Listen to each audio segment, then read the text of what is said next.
My podcast episodes drop on Tuesday. Last Tuesday morning, someone I've known for almost 13 years looked at me and asked if I was pregnant. I laughed and said, no, I'm a 48-year-old perimenopausal woman. Sorry, I'm not still skinny anymore. And then I went and changed my outfit. And then I went around and asked basically anyone I knew if I looked pregnant. One person even told me I looked hot, which made me laugh. And honestly, that person saved my day a little bit. But some of my people offered to trip her if she got close again. You know who you are, and I love you for it. I have never been asked this before in my life. I have always been a small person, and that comment from someone who knows me on the same day I was telling all of you about gaining 15 pounds hit differently than I expected. I thought I was doing a good job getting dressed that morning. I ended up spending most of the time I was away in shorts and a t-shirt because nothing else felt safe. When you have always been able to show up professionally and suddenly nothing fits the way it should, that's its own kind of hard, and I'm still sitting with it. Hey y'all, it's your podcast bestie Jama again. Today I want to keep going with this health story I've been sharing because there is one more piece I haven't told you about yet. And honestly, it might be the most important one. I don't know. They all are and they all tie. I don't know. This is the episode about bone density, about what the DEXA scan actually found, what it means, and what I'm doing about it. I am recording this on July 6th, the day before the July 7th drop. I got my second iron infusion this morning. I've been on HRT for about a month now. I am going to give you the most current update I have right now because I think that is the only way to tell this story honestly. My mom was the one who told me to get my bone density checked earlier this year as we were sitting around the dining room table. Nothing dramatic and not a big story attached, just to mention the kind of thing a mom says and you file away somewhere. Of course, she has been dealing with her own bone density issues since her cancer, and she wanted me to know. Hers has gotten serious enough that she gets injections every 6 months now. I did not think much of it at the time. I was active. I'd been running for decades. I figured I was fine. But I got it checked anyways. And when the results came back, I understood exactly why she said it. 11th percentile. Shock was the first thing, then fear, then that voice in your head that starts asking what you did wrong, how you could have done better, where you missed something. All of it came at once. And underneath all of it, this wave of gratitude from my mom that I still cannot fully put into words. She told me to get it checked, and I did, and now I know. Here's the part of it that makes my brain do a little something funny, though. That same DEXA scan that gave me that 11th percentile number also told me that the lean muscle mass in my legs is close to the 90th percentile. The same body. 11th percentile bone density overall, 90th percentile lean muscle in my legs. Decades of running built something extraordinary in my legs, while my bones were quietly struggling underneath. The engine was strong. The foundation needed work. This is not a simple story, and it is not nothing either. My body has been doing remarkable things for a very long time, even when it was not getting everything it needed, as I found out recently. So here's where the story gets more complicated than I expected, because this is not a perimenopause story. When I started pulling on this thread of low bone density, it went all the way back to college. I was a sub 5-minute miler back then. I was working incredibly hard, pounding the pavement at a level I do not even attempt anymore. I was under 100 pounds at the time. I was also late starting my period, and it wasn't consistent back then. There were B deficiencies that showed up back then too. And I ended up with multiple stress fractures in both of my legs at the same time. Nobody connected any of those dots at the time. I did not have the language for it. It was just stress fractures. Take it easy. Come back when you feel better. And I did. And I kept running and life kept moving forward. Although not competitively running anymore, I slowed way down, and I'm still slow today. But looking back now with everything I know, I have to wonder, was my body always a little off? Was the thread running through my whole life without anyone ever pulling on it? I've been going to the same doctor since my early 20s, y'all. I do not know the answer to that yet. My doctors are going to test for B deficiencies going forward, so maybe more pieces will fall into place eventually. But for now, I'm just sitting with the possibility that some of this goes back much further than I even realized. My PA even explained something recently to me I had genuinely never been told before.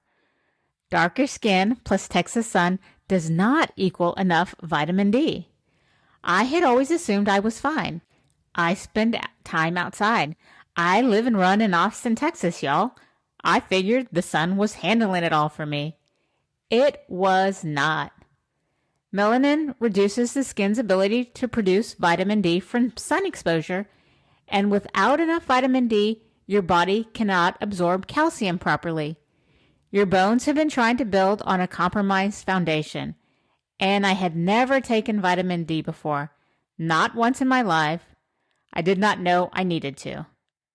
Layer in everything else, the red S piece from last week, underfueling my body relative to everything I was asking it to do, is directly connected to bone health. The stress fractures in college that never got a real explanation, just a statement of fact. Decades of high mileage on a body that was probably not getting everything it needed. Perimenopause, of course, accelerating bone loss because that is exactly what estrogen decline does. It was not one thing, it was everything accumulated over a very long period of time. And my body held it together and kept compensating for as long as it possibly could, until it couldn't anymore. And I am not sitting with this. That is not who I am. I like to take action. So I was told I needed to take vitamin D for the rest of my life, taken with calcium so it actually absorbs. Omega-3s with D and K built in because I do not eat seafood and my levels showed it. I found a brand that combines all of it, so I'm not taking 10 separate things. More resistance work, box jumps, lunge jumps, sprint intervals, all the things. Not full speed workouts just yet, the way a competitive runner trains, but the kind of impact that signals your bones they need to be strong, because that is how bone density builds. You have to give your skeleton a reason. I have been slowing down the running, more intentional miles, more walking, even though walking does not hit the same for me, and I am very impatient about it. I'm also on HRT, like I said, and estrogen plays a direct role in protecting bone density. I have been on it for a month now. Here's what I will say about that. The daily aching in my bones and joints that I had been living with is mostly gone. I did notice it again this morning for the first time in a couple weeks, but before that, it had just quietly stopped, and dare I say, I felt normal. I didn't even realize it was gone until I sat and thought about it. And that is something. I follow up with my HRT specialist in a couple more weeks, and I'll share more eventually on that. As for the iron, I got my second infusion this morning, like I said. It went smoothly, a little shorter than the first time because I didn't have the hour wait period to see how my body would react to it. It reacted well, in case you're wondering. I follow up with my hematologist in September to see where my levels actually sit. So I generally do not know what is happening in my ferritin right now. I won't know until September probably. And I am learning to be okay with not knowing everything immediately, which is its own kind of work for me. I'm not really okay with it, but I have to be, right? So I have spent several episodes now sharing this investigation with you on my health.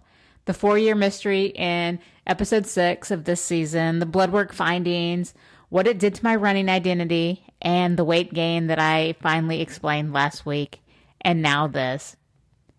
I thought I was healthy my whole life, and maybe I was, mostly, but maybe I was always a little off and nobody caught it.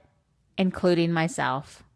My body did an extraordinary job of regulating and compensating and keeping everything together for so long. And I guess that's not failure. That's actually kind of incredible when you stop and think about it. But it also means I was running on something less than I deserved for a very long time without even knowing it. I have more questions than answers still. I say that a lot. The B deficiency testing is still ahead, and I'm still processing the bone density piece and trying to figure that part out, and probably will be for a while. The weight is still not moving the way I want it to. However, the scale has stopped going up, if that matters. It doesn't. I want it to move down. I still have days where nothing fits and I feel like a hot mess. Most days. And someone asked me last week if I was pregnant on the same day my episode about gaining weight went live. That's just my life right now, and I'm choosing to laugh about it. Mostly, because what else can you do? But here is what I know. I have more information now than I ever had before. I have sort of a plan. I am still looking for a new primary care doctor, so if you know anyone in the ATX, let me know.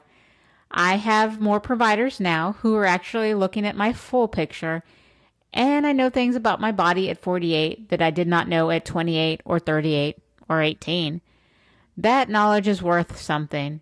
It's worth everything, actually. So if you're a woman in perimenopause and nobody has talked to you about your bones yet, ask. Ask specifically. Get the DEXA scan.